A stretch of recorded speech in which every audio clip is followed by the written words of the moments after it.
आत्मबंधन masters, आत्मबंधन आप सभी को, जूम से जुड़े हुए मास्टर्स, यूट्यूब से जुड़े हुए मास्टर्स, आप सभी का बहुत बहुत धन्यवाद। तो दोस्तों, आपका ध्यान सागर मंच पर आप सभी का बहुत बहुत स्वागत है।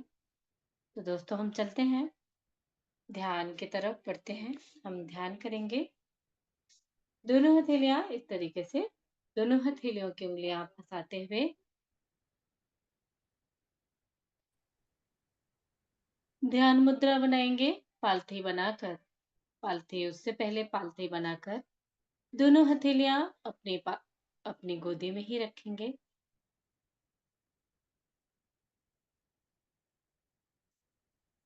आंखें अपनी कोमलता से बंद कर लेंगे। सांस आ रही है, सांस जा रही है। पूरा ध्यान सांसों पर देंगे दोस्तों।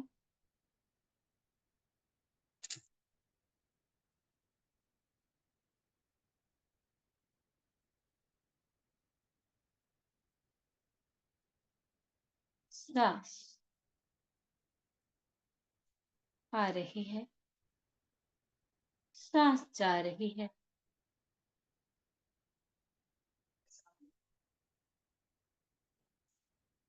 सांस कैसे, किस तरह से, कहाँ तक सांस अंदर भर रही है और कैसे, किस तरह से, कहाँ तक सांस बाहर आ रही है। पूरा फोकस देंगे, पूरा ध्यान देंगे।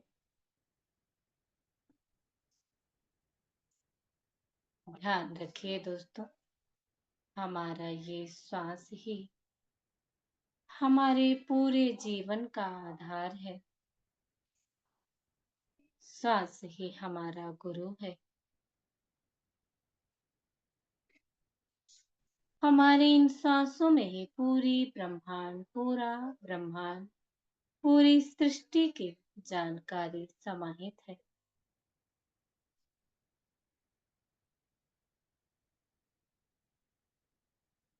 सांसों पर ध्यान देते देते हम पूरे ब्रह्मांड में, पूरी सृष्टि में क्या चल रहा है, हम सब कुछ जान सकते हैं दोस्तों। हमारे अंदर क्या चल रहा है वो भी जान सकते हैं। हम स्वयं को जान सकते हैं। स्वयं को जानना ही पूरी समष्टि को जानना है।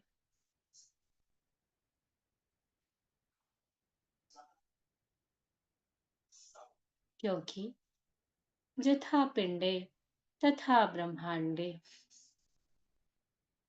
जो हमारे शरीर रूपी पिंड में है वही पूरी ब्रह्मांड में है।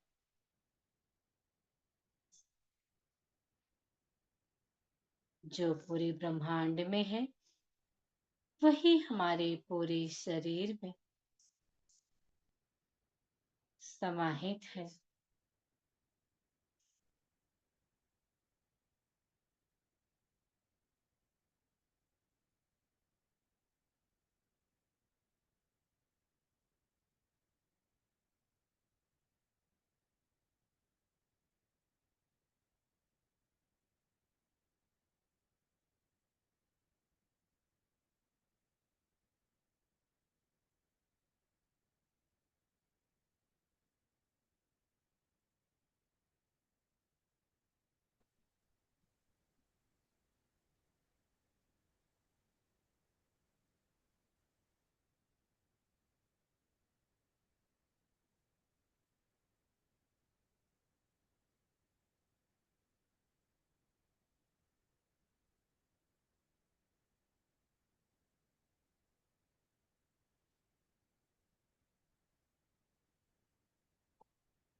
सांसों की पूरी एकाग्रता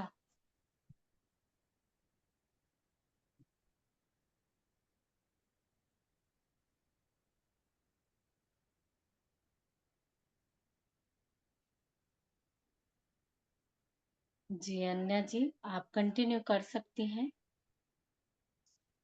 जी मैम। जी, थैंक यू। मुझे को होस्ट बना दीजिए प्लीज। जी, जी। बने रहें अपनी सांसों के साथ मास्टर्स, और एकदम शांत होते जाएं। और आइए हम जुड़ते हैं अपने आप से, अपने गुरु हनुमान जी के साथ। देखें हनुमान जी की ऊर्जा के साथ आप कैसे बहुत सुंदर सहज तरीके से जुड़ते जा रहे हैं। हनुमान जी की ऊर्जा आपके कण कण में, हर एक आती और जाती सांस के साथ आप और गहरे ध्यान में आते जा रहे हैं, एकदम शांति के साथ। और आपके चारों ओर सुनहरे अक्षरों में राम नाम का चक्र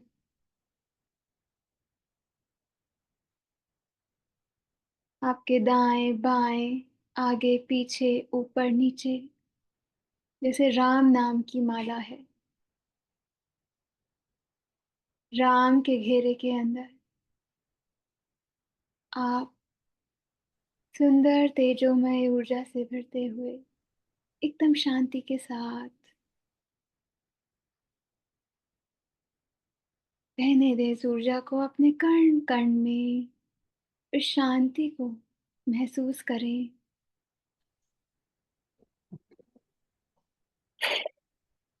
এখানে আমরা পড়তে পড়তে বাঁচালি এছাড়া আমি যে লোক যে প্রেসিস দেবো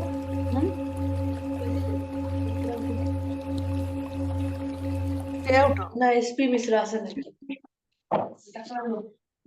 শুরু হয়নি মেডিটেশন।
धीरे धीरे अपने दोनों हाथों को अपने आंखों पे रखें।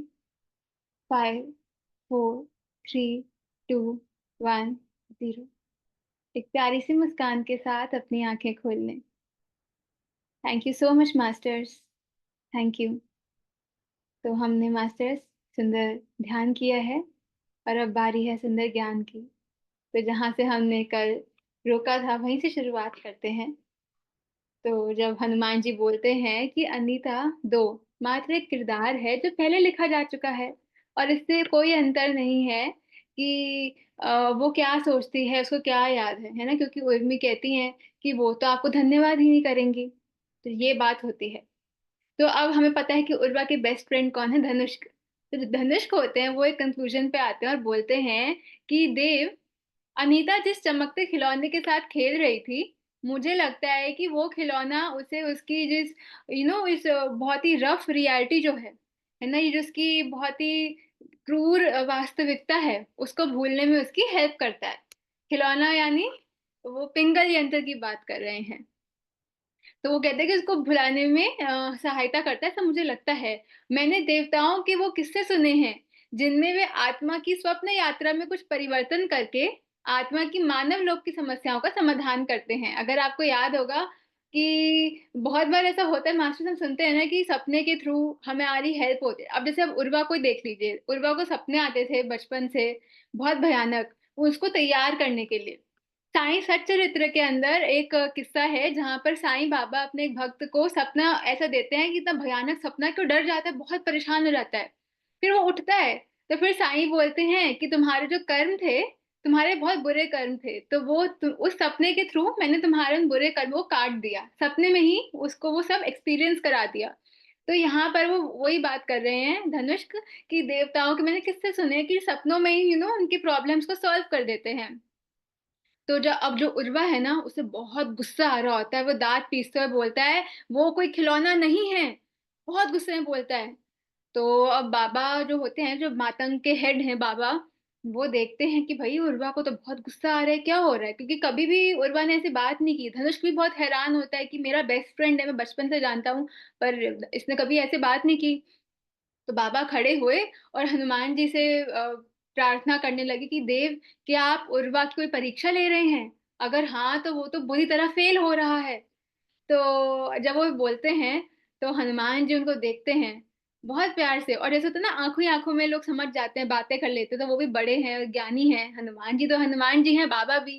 तो वो उनको देख के ही इशारों में बात कर लेते हैं और फिर बोलते हैं कि बचपन से ही उर्वा जो मेन स्ट्रीम सोसाइटी है, मुख्य धारा के समाज के कुछ दृश्यों में प्रवेश करता रहा है। हनुमान जी हमें अब हमें बता रहे हैं। अगर आपको याद होगा कि उर्वा को बचपन से ही कुछ ना कुछ सपने आते, कुछ कुछ देखता है। एक तो हमें पता था कि जल कन्या के बारे में है। जो दूसरी चीज थी जो उसने नहीं बताई सब लोगों को, वो ये थी कि उसको कुछ कुछ दृश्यों में वो घुसता रहता है, प्रवेश करता रहता है। तो आगे जो है जो उर्मी होती है, जब हनुमान जी बताते हैं तो उर्मी कहती है कि ये मेन स्ट्रीम सोसाइटी के दृश्य उर्वा के लिए बुरा सपना क्यों है देव, है ना, क्योंकि हम यही सोचेंगे कि अगर देख भी रहे हैं तो इसमें बुरा क्या है। तब हनुमान जी बोलते हैं कि अगर आपकी आत्मा अभी, मैं इस मेन स्ट्रीम सोसाइटी, जैसे कि हम सब की बात कर रहे हैं मास्टर्स, क्योंकि वो तो ज्ञानी लोग हैं, मातंग जो हैं, वो अब हमारी मेन स्ट्रीम सोसाइटी की बात कर रहे हैं कि अगर मैं आपको उस मेन समाज के दृश्यों में प्रवेश करने की कर दूं, है ना, अगर आपकी आत्मा मेन स्ट्रीम सोसाइटी में प्रवेश कर जाए, तो क्या मेरी हेल्प के बिना आप वहां से बाहर आ पाओगी? हनुमान जी पूछते हैं, और फिर खुद ही उत्तर भी देते हैं कि वहां पर भ्रम का जाल इतना जटिल है कि जागी हुई आत्माएं भी कई बार उसके अंदर फंस जाती हैं। और अगर कोई आत्मा जरा सी भी जागृत है, तो उसके लिए वहां के दृश्य जीना एक नाइटमेयर से कम नहीं है, एक बहुत भयानक बुरे सपने से कम नहीं है। वो तो है ना मास्टर्स। सोचे मास्टर्स, अगर आप बहुत ही हाई फ्रीक्वेंसी में है, लव फ्रीक्वेंसी में है ना, आप आपके यहाँ पे सब अच्छा अच्छा पीस एंड हार्मनी में ही रहता है, और अचानक से आपको दिखाया जाए एक दृश्य जहाँ पे वॉर हो रहा है ना, अब वहां पे वॉर हो रहा है, सब मार पीट कर रहे हैं, मार काट हो रहा है, कैसे सोचोगे कि अरे अरे, बहुत परेशान हो जाओगे ना। जब हम कोई मूवी देखते हैं और कोई मूवी में बहुत भयानक सीन होते हैं, बहुत वायलेंस होता है, तो हम कैसे परेशान हो जाते हैं। तो वही वो उनके लिए है, क्योंकि वो ऑलरेडी प्रेजेंट मोमेंट में रहते हैं, एक हाई ऊर्जा में रहते हैं। तो उनके लिए हम सबको देखना कि कैसे हम परेशान रहते हैं, टेंशन में रहते हैं, दुख में रहते हैं, ये देखना उनके लिए एक बहुत बुरा सपना है। आगे हनुमान जी बोलते हैं कि वो नियमित रूप से बाहरी समाज की जो अट्रैक्टिव वस्तुएं हैं और स्थितियों से भरे दृश्य देख रहा है। कौन? उर्वा। तो वो कहते हैं कि वो लगातार बहुत में से जो भी आकर्षक वस्तु है, जैसे कि हमारा फोन हो गया, लैपटॉप हो गया, है ना, ये सब उनके लिए आकर्षक है क्योंकि उनको इस बारे में कुछ पता ही नहीं है। तो और जो जितने भी चैलेंजेस हैं हम लोगों के लाइफ में, वो सारे दृश्य उर्वा देख रहा है बहुत टाइम से। तो जो अनीता के हाथ में था वो पिंगल यंत्र, वो आत्मा पर भ्रम की एक एडिशनल लेयर डाल देता है, एक एडिशनल चादर डाल देता है। और मानवता हनुमान जी बोलते हैं कि मानवता भ्रम की नई-नई परतों का निर्माण करती जा रही है, जो कि वो सच है ना मास्टर्स। हम फ़ोन लेते हैं, फिर सोशल मीडिया आता है, तो उससे क्या होता है, हम इस इल्यूज़न में तो रह रहे हैं ना, इस माया में ही रह रहे हैं और इसके अंदर और धँसते जा रहे हैं। बात तो बिल्कुल सही की है। देखिए टेक्नोलॉजी का अगर अच्छा यूज़ हो फिर तो अच्छी ही बात है। लेकिन मोस्टली हम क्या हो रहा है उसी के उस जाल में फँसे जा रहे हैं, ना मैट्रिक्स में फँसे जा रहे हैं। तो वही हनुमान जी कह रहे हैं। अब हनुमान जी ने उनको वार्निंग दी, सभी मातंगों को, कि आपको वस्तुओं से नहीं, बल्कि उनके बारे में तुच्छ और लिमिटेड क्यूरियोसिटी से, यानी कि सीमित जिज्ञासा से दूर रहना चाहिए। लिमिटेड क्यूरियोसिटी आपको भ्रम जाल में डालती है और वहीं फँसाए रखती है। एक गुरु अपने शिष्य को परम सत्य के दर्शन कराने के लिए किसी भी वस्तु का उपयोग कर सकता है। अब आगे हनुमान जी बोलते हैं, मास्टर जब हमें छोटी-सी क्यूरियोसिटी होता है ना कभी-कभी, जैसे कि जैसे गॉसिप होती है, गॉसिप भी क्या होती है? अरे! उसकी लाइफ में क्या चल रहा है? अरे! वो पता है रात को 10 बजे घर से निकलता है, क्यों निकलता है? तो ये क्या है? ये सीमित जिज्ञासा है, यानी ये लिमिटेड क्यूरियोसिटी। तो इससे आप भ्रम में ही रहोगे ना, आप वो गॉसिप ही करते रहोगे, इसी दुनिया में फँसे रहोगे, ये क्या है? क्या ये फालतू की चीज़ें हैं। लेकिन जब आप लिमिटलेस हो जाते हो और आपकी क्यूरियोसिटी बढ़ जाती है, यानी कि मैं कौन हूँ? जो असली रियल क्वेश्चन्स है, मैं कौन हूँ? मेरा ऐसा क्यों मन करता है ऐसे करने का? मैं ऐसे क्यों रिएक्ट करता हूँ? तब हनुमान जी कहते हैं, जब आप सत्य की खोज पे जाते हो, तब वो असली चीज़ होती है। तो हनुमान जी बोलते हैं, चलो मैं पहले आपको मेन स्ट्रीम समाज के कुछ दृश्य दिखाता हूँ। अब हनुमान जी सबको दिखाते हैं, तो जैसे वो बोले सब तुरंत अपनी आँखें बंद कर लेते हैं, क्योंकि हमें पता है कि वो आँखें बंद करते हैं तो एक टीवी की तरह उनको एक सीन दिखते जाते हैं। तो सभी ने अपनी आँखें बंद कर ली। अब हनुमान जी की एक लंबी मूर्ति थी, एक बहुत लंबी मूर्ति थी जो 10 तल्ले के भवन से भी लंबी थी और बहुत सुंदर थी, लाइक जैसे कि आसमान को ही छू रही हो, बहुत लंबी थी। और बहुत सारे जो लोग थे, वो उसको देख रहे थे खड़े-खड़े, मतलब एक होता है ना, सोचिए जब बहुत बड़ी हनुमान जी की मूर्ति जैसे हमारे दिल्ली में है, हनुमान जी की क झंडे वालान में है, तो सब उसको देख रहे होते हैं मूर्ति को, मेट्रो से भी जाते हैं ना कहीं भी तो दिखते हैं, वॉव! इतनी बड़ी प्रतिमा। तो वैसे ही हो जाता है मुरुदेश्वर में शिव जी की एक बहुत बड़ी प्रतिमा है। सब देखते हैं, तो सब वैसे ही बिल्कुल ऑ में और विस्मय में खड़े होके उसे देख रहे हैं। वो जो सीन वो मातंगों को दिखा रहे हैं हनुमान जी, सीन में ये सब हो रहा है। और व कि अपने हाथों में अब जो सीन देख रहे हैं उसमें क्या हो रहा है, अपने हाथों में पिंगल यंत्र के माध्यम से टक, टक, टक, टक, टक, टक फ़ोटो खींच रहे हैं, ठीक है? तो वो क्या कर रहे हैं, देख रहे हैं बिल्कुल वॉव! और फिर पिंगल यंत्र से धड़, धड़, धड़, धड़ फ़ोटो खींच रहे हैं। अब हनुमान जी बोल रहे हैं कि वहाँ पे क्या हो रहा है, उन सबको बता रहे हैं। तो अब वो जो सीन बता रहे हैं वहाँ पे क्या हो रहा है कि वहाँ पे बहुत सारे लोग हैं उसको अपने पिंगल यंत्र में स्टोर कर रहे हैं। यानी क्या फ़ोन, मैं तो फ़ोन ही माना है इसको, कि अपने फ़ोन में उन्होंने स्टोर कर लिया है ताकि फ्यूचर में वो कभी भी उसको देख सकें, उस फ़ोटो को और दूसरों को दिखा सकें। तो होता है ना मास्टर्स, हम कहीं घूमने जाते हैं, फ़ोटो खींचते हैं, खुद भी फिर बाद इसीलिए तो रखते हैं ना कि बाद में हम भी देखेंगे यार, हमारी मेमोरीज़ ताज़ा होंगी और दूसरों को भी दिखाते हैं, फ्रेंड्स को व्हाट्सएप पे स्टेटस में लगाते हैं कि अरे देखो हम यहाँ गए। तो हनुमान जी उनको बता रहे हैं, क्योंकि सोचे मास्टर्स मातंगों को कुछ भी नहीं पता, ये फ़ोन, इलेक्ट्रिसिटी क्या होती है, कुछ भी नहीं पता है। तो इसलिए हनुमान जी उनको बता रहे हैं। अब वहाँ पे वो देख रहे हैं, अब वो दूसरा दृश्य दिखा रहे हैं। पहले हनुमान जी ने एक सीन दिखाया जहाँ पे बहुत बड़ी उनकी प्रतिमा है और लोग उनकी पिंगल यंत्र पे फ़ोन में फ़ोटो ले रहे हैं। अब दूसरा दृश्य, वो दृश्य हट गया और दूसरा दृश्य, दूसरा सीन आ गया, जो मातंगों को दिखाया जा रहा है हनुमान जी द्वारा।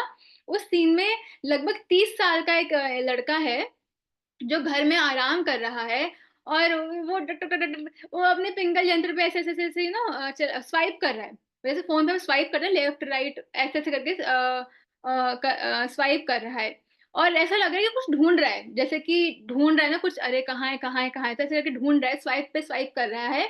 फिर फाइनली जब वो होता है उसको मिल जाता है जिसकी उसको तलाश थी। क्या थी? उसकी तलाश थी वही हनुमान जी की प्रतिमा, वही हनुमान जी की विशाल प्रतिमा। फाइनली उसने फ़ोटो, फ़ोन में बहुत सारी फ़ोटोज़ होंगी, तो सभी फ़ोटोज़ को हटा-हटा कर फाइनली उसको हनुमान जी को फ़ोटो मिल गई और उसने देखी। तो जो मातंग थे, ये देखकर तो बिल्कुल होता है ना, हैं? हक्के-बक्के रह गए। तो उर्मी ने तो सीधा बोल ही दिया, सब लोग हक्के-बक्के हो गए थे, अरे! ये क्या है? तो उर्मी बोलती है, "ये तो अद्भुत है देव, ये चमकदार खिलौना तो दृश्यों को स्टोर कर लेता है, सीन्स को स्टोर कर लेता है। वॉव! कितना अमेज़िंग है।" तो हनुमान जी कहते हैं कि ऐसा कुछ देखो भाई कि आप भूल रहे हो कि इस चमकदार यंत्र जो है, जिसको आप चमकदार खिलौना कह रहे हो, इसका जो आविष्कार है, इन्वेंशन है, वो इंसानों ने ही किया है। तो ये जिस भाषा में अब हनुमान जी बता रहे थे कि किस भाषा में होगा, तो फिर क्या कहते हैं कि अब वो सब अपना-अपना ना आकलन लगाने लगे, कालिंदा कुछ बोलने लगे कि ये है, ये वो है। तो हनुमान जी ने उनको फिर छोड़ के, अनदेखा करके वापस वो अपनी ही बात करने लगे कि तो जिस भाषा में ये यंत्र दृश्यों को लिखता है, सीन्स को लिखता है, स्टोर करता है, वो भाषा मनुष्यों द्वारा ही बनाई गई है। और इस भाषा की कल्पना बहुत सदियों पहले आचार्य पिंगल ने की थी। और उनके सम्मान में हम इस यंत्र को पिंगल यंत्र कहेंगे। ये हनुमान जी बता रहे हैं। तो अब वो बता रहे हैं कि आचार्य पिंगल ने केवल 2 प्रतीकों को उपयोग करके इस भाषा की रचना करी है। अगर आपने सुना होगा ना, मास्टर फाइबोनाची सीरीज़ होती है और हम कहते हैं ना कंप्यूटर्स में भी वही होता है 110000 ऐसे करके हम पढ़ते हैं। तो अभी हनुमान जी उनको वही सब ज्ञान दे रहे हैं कि हमारे फ़ोन्स के अंदर चीज़ें कैसे स्टोर होती हैं, किस लैंग्वेज में स्टोर होती हैं, वो ये बता रहे हैं। आगे हनुमान जी कहते हैं अ, कहते हैं कि पहले से लेकर अब तक बहुत सारे लोगों ने इन्वेंशंस किए हैं, इंसानों ने। तो वो उसमें बता रहे कि जैसे कि इंसानों ने कैलकुलेटर का इन्वेंट किया है, फ़ोन इन्वेंट किया है, लैपटॉप इन्वेंट किए हैं, कंप्यूटर इन्वेंट किए हैं। उनको बता रहे हैं सारे इन्वेंशंस कि इंसानों ने क्या-क्या बनाए हैं। वो ऐसे बता रहे हैं। तो जब वो बताते हैं और ये बताते हैं कि इसी भाषा के थ्रू उन्होंने ये चीज़ें बनाई हैं। तो जो जानकी रूपा होती हैं, अगर आपको याद होगा, जो कि उर्मी की फ्रेंड होती है और बसंत चाचा की वाइफ होती हैं। तो जानकी रूपा बोलती हैं कि मुझे लगता है कि पिंगल भाषा भी सर्वसंपन्न नहीं है देव। वो केवल दृश्य के चित्र और आवाज़ को, साउंड को स्टोर कर सकती है ना? यानी कि वीडियो में हमें क्या होता है कि सीन दिखाई दे रहा है और अब वॉइस भी आती है। लेकिन उसमें जो स्मेल है, टेस्ट है या टच है, वो तो उसमें नहीं स्टोर होता, जो कि बात सच है मास्टर्स, है ना? किसी भी फ़ोटो में या वीडियो में हम उसको स्मेल तो नहीं कर सकते ना कि या कोई खाने की अगर फ़ोटो है तो हम टेस्ट भी नहीं कर सकते। तो कहते हैं कि ये भी पूरी नहीं है, ये ना जैसे सर्वगुण संपन्न भाषा नहीं है। इसमें हम सिर्फ़ देख सकते हैं और सुन सकते हैं। तो लेकिन जब वो ये बोलती हैं तो जो कालिंदक होते हैं, कालिंदक भी एक मातंग होते हैं, वहीं पे बैठे हैं उन सबके साथ, तो वो पूछते हैं कि क्या ऐसी कोई भाषा इन्वेंट हुई है, डिस्कवर हुई है, बनी है, और ऐसा कोई भाषा क्या आगे बनने का अगर नहीं बनी है, तो क्या आगे कोई संभावना है, कोई पॉसिबिलिटी है कि ऐसी कोई भाषा बने, जो दृश्यों को एज़ इट इज़ स्टोर कर ले? जैसा का जैसा है वैसा ही स्टोर कर ले। तो क्या ऐसा हो सकता है?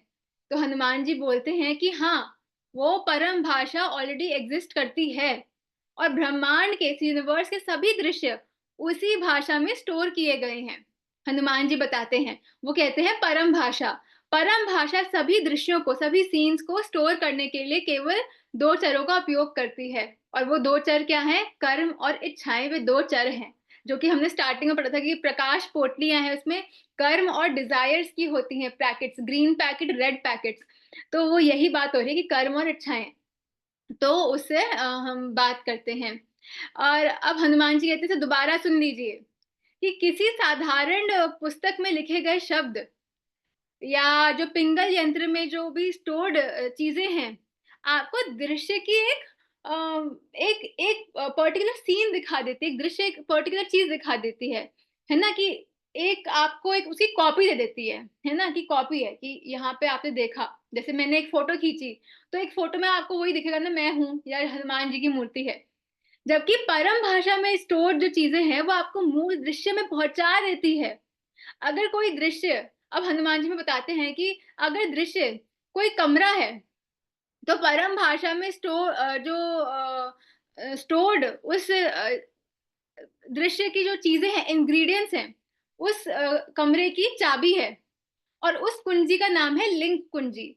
अगर आपके पास किसी दृश्य की लिंक कुंजी है, तो आप उस दृश्य में प्रवेश कर सकते हैं। अब हमें ये बता रहे हैं कि मीन्स आप उसमें कुछ जी सकते हो। फ़ोटो में तो हमारे पास एक कॉपी, हम उसे बस देख रहे हैं। हम उसे फ़ील नहीं कर रहे हैं ना, उसे महसूस नहीं कर रहे, उसे जी नहीं रहे।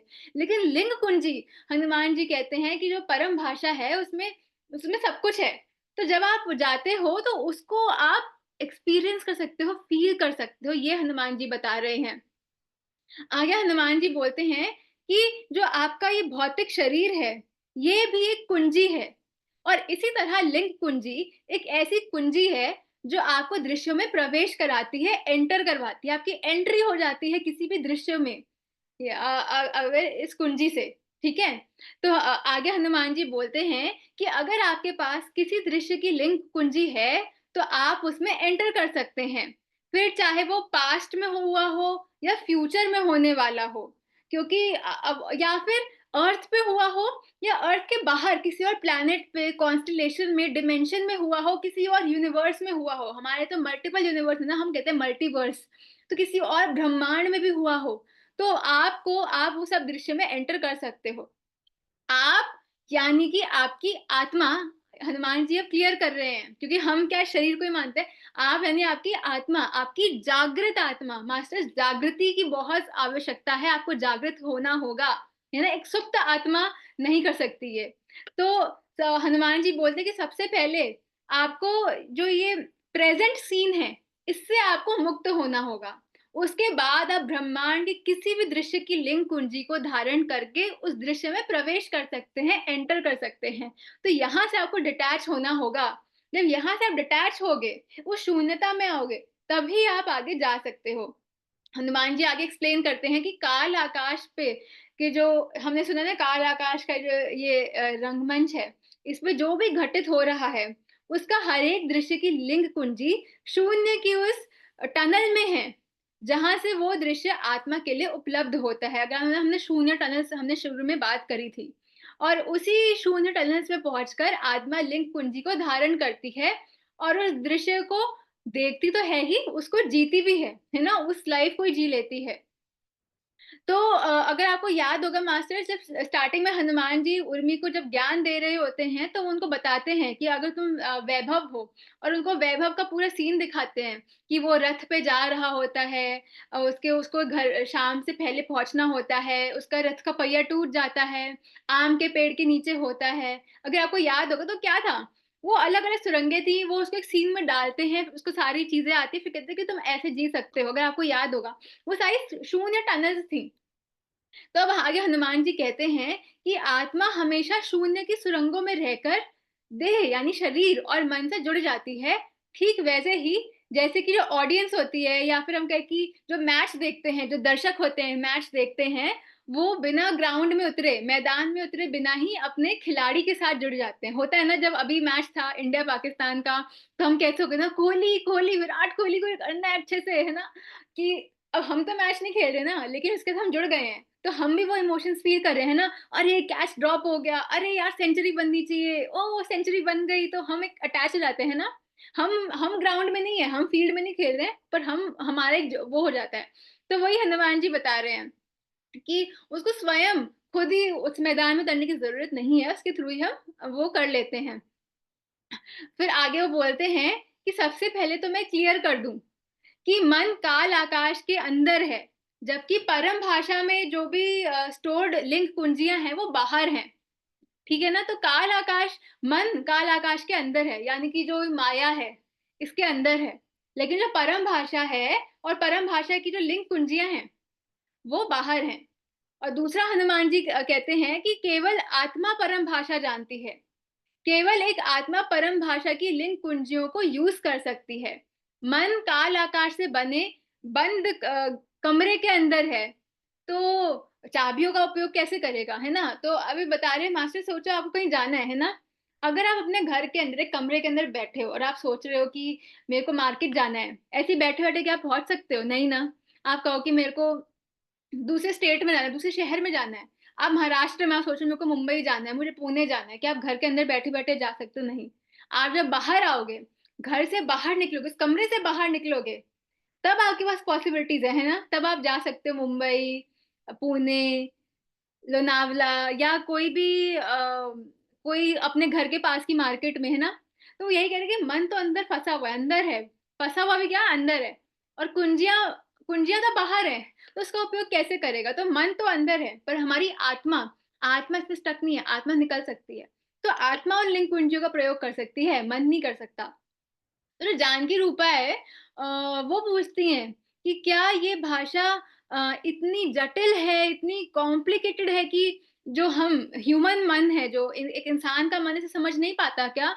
और अगर मन नहीं समझ पाता, तो क्या हम जो पिंगल यंत्र है, पिंगल यंत्र जैसे कोई हम कोई डिवाइस नहीं इन्वेंट कर सकते कि जो परम भाषा को समझ सके और हमें हमारे फ्यूचर के दृश्य की झलक दिखा सके, क्योंकि सब जानना चाहते हैं ना हमारे फ्यूचर में क्या हो रहा है। तो क्या ऐसा हम भी कोई इन्वेंशन नहीं कर सकते क्या? तो हनुमान जी बोलते हैं नहीं। और हनुमान जी आगे बोलते हैं कि परम भाषा कॉम्प्लेक्स या कॉम्प्लिकेटेड बिल्कुल भी नहीं है, बल्कि वो तो इतनी ईजी है कि जो मानव मन है उसको समझ ही नहीं सकता है।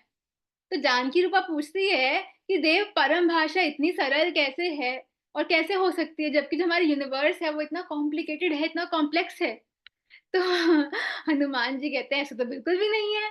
हनुमान जी कहते हैं ब्रह्मांड तो बहुत सरल है, हमारा मन जटिल है, हमारा मन बिल्कुल कॉम्प्लिकेटेड है, बहुत ही कॉम्प्लेक्स है। आगे हनुमान जी बोलते हैं कि जब साधक सिद्धि को प्राप्त होता है, तब उसे सरलता का अनुभव होता है, तब वो पूर्णतः मौन में रहता है। उसे ब्रह्मांड की सरलता को एक्सप्रेस करने के लिए शब्द नहीं मिलते हैं।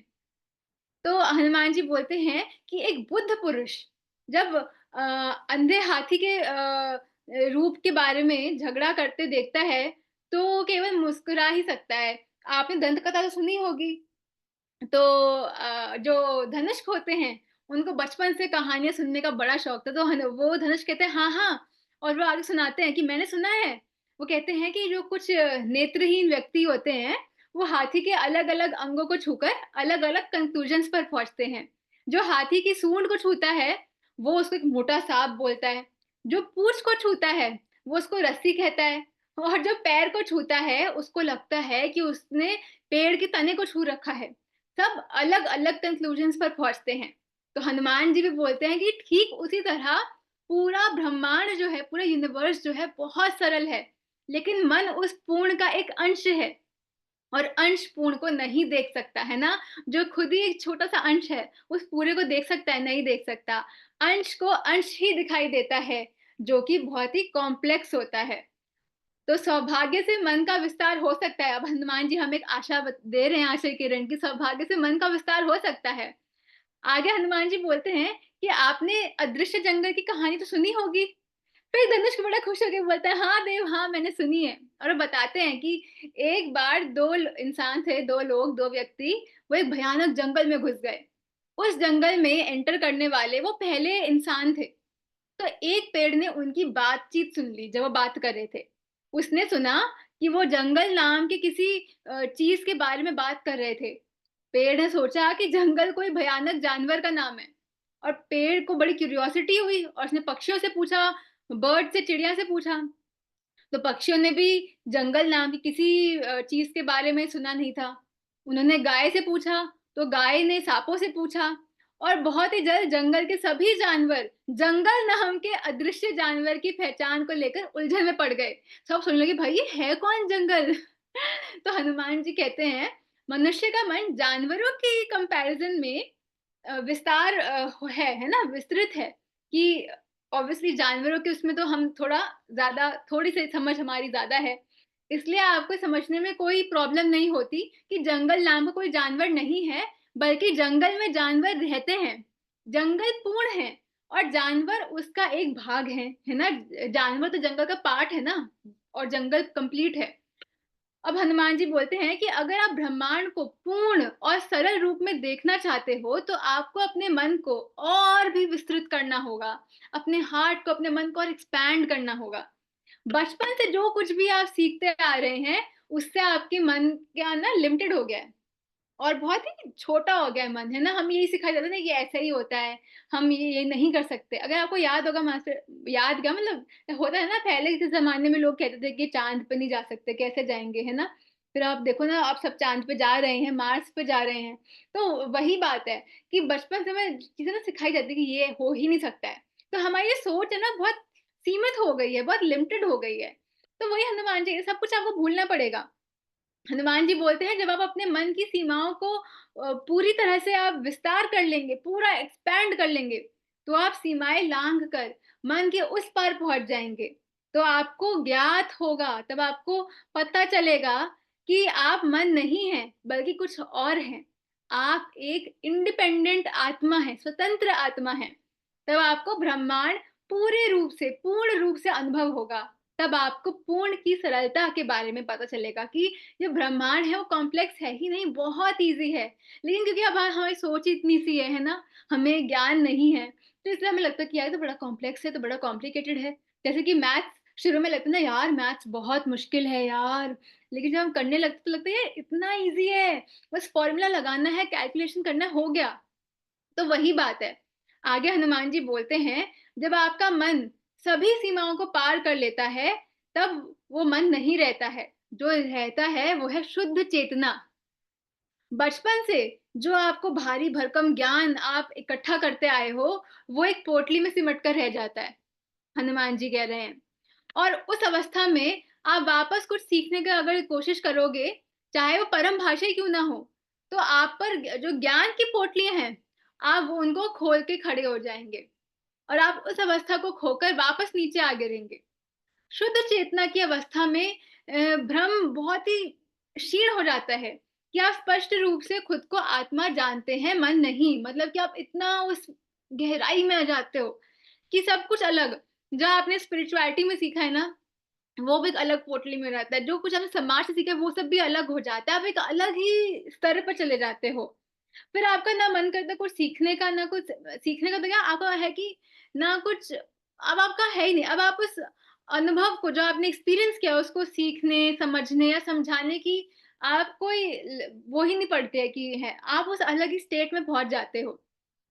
तो जो जानकी रूपा है वो बोलती है हनुमान जी से कि देव, शुद्ध चेतना से थोड़ा नीचे भी तो कोई अवस्था होती होगी ना, ठीक वहाँ जहाँ मन की भी सीमा है।